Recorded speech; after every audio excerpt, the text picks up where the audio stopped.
Hi, and welcome back to my YouTube channel. My name is Angel Saxena. I'm a director of photography and DI colorist based in Mumbai, India. This is the last episode of the basics of video editing. Soon I'm going to start uploading videos about color grading. So please be subscribed and wait for the upcoming lessons.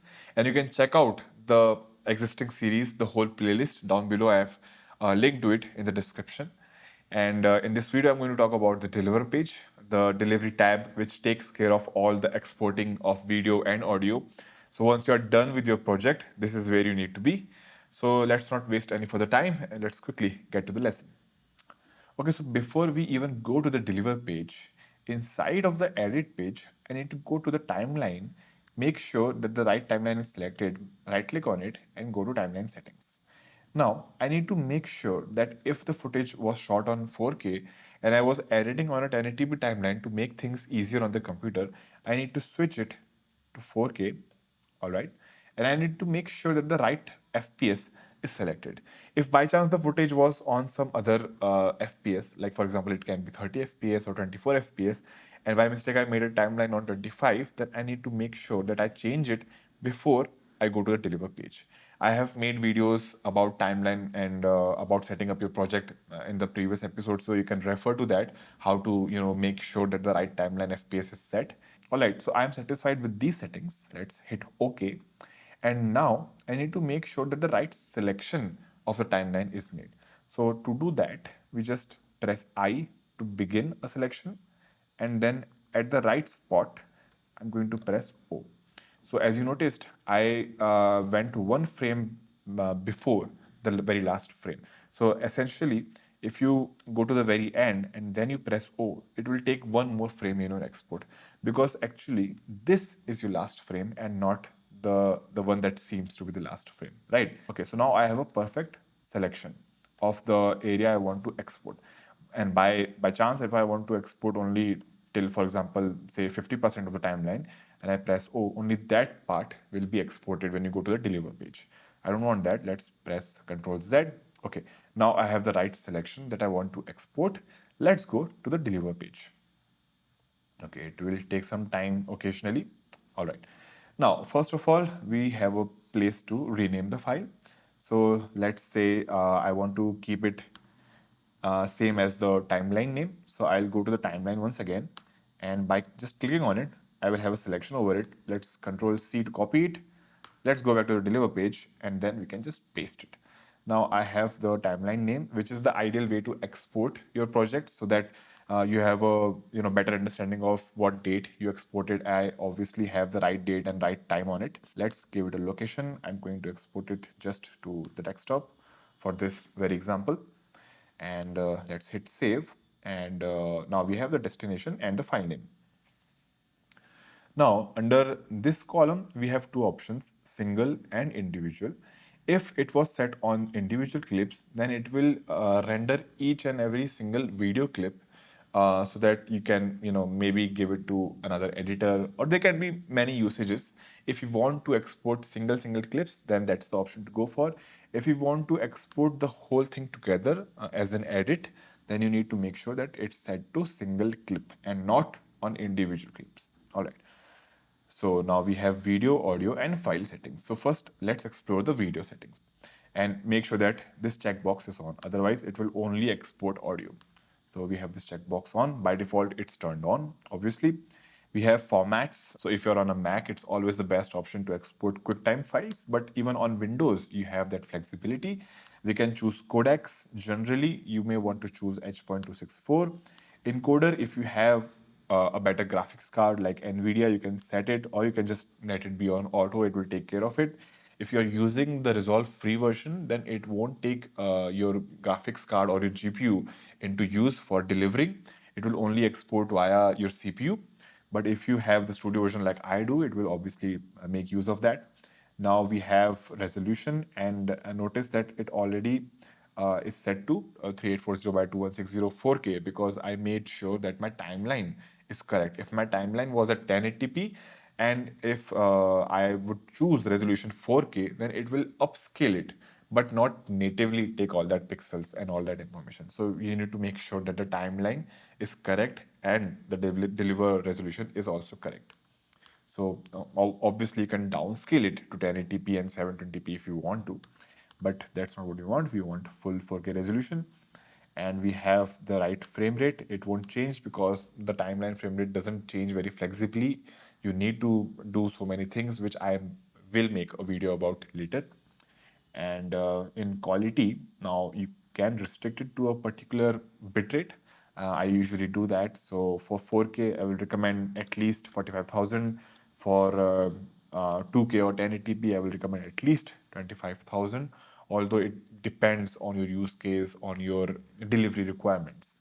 And as a professional, you will be told what kind of bitrate you're expected to deliver in. All right, so for 4K and for YouTube, basically, I will select 45,000. In encoding profile, the more the better. I usually just set it to high, and that's good enough encoding quality for me. And these keyframes you don't want to mess around with. In rate control, you can choose variable or constant.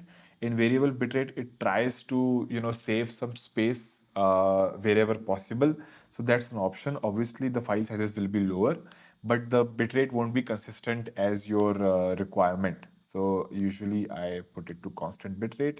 For the preset, I usually set it to very slow so that it takes as much time it wants, but it delivers the best output. We have some tuning. Let's leave that. Look ahead. Let's leave that for this video. We don't want to mess around that much in this video. We have some advanced settings, but these you won't understand because we haven't learned about color grading yet.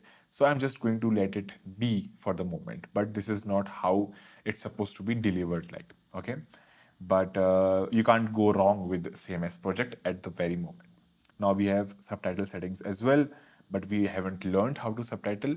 But this is how you make sure that your subtitles are burned into your video. And now let's go to audio. Now, when you are set to QuickTime, you will get the option of linear PCM audio, which is the best kind of audio for video files. But if you were set to MP4, like this, you will not get the linear PCM, you will only get the AAC codec, which is not as good. But if you want to export an MP4 for whatever reason, you will have to have the data rate at 320 and nothing less.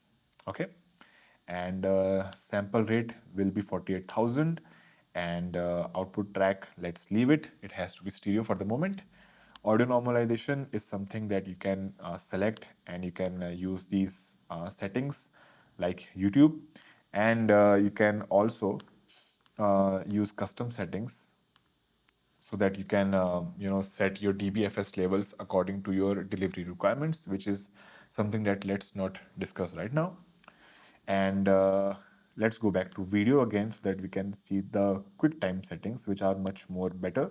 Let's go to linear PCM audio. Now we have bit depths, and we should always have at least 24-bit audio with a sample rate of 48,000, nothing less, nothing more. This is the ideal thing that you want to do. Now we have the same output track settings and audio normalization. Let's turn it off for the moment.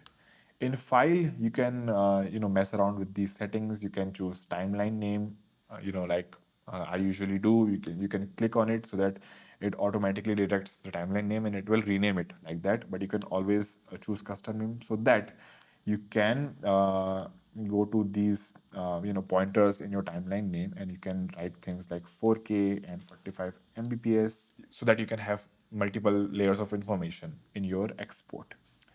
And now let's just hit add to render queue.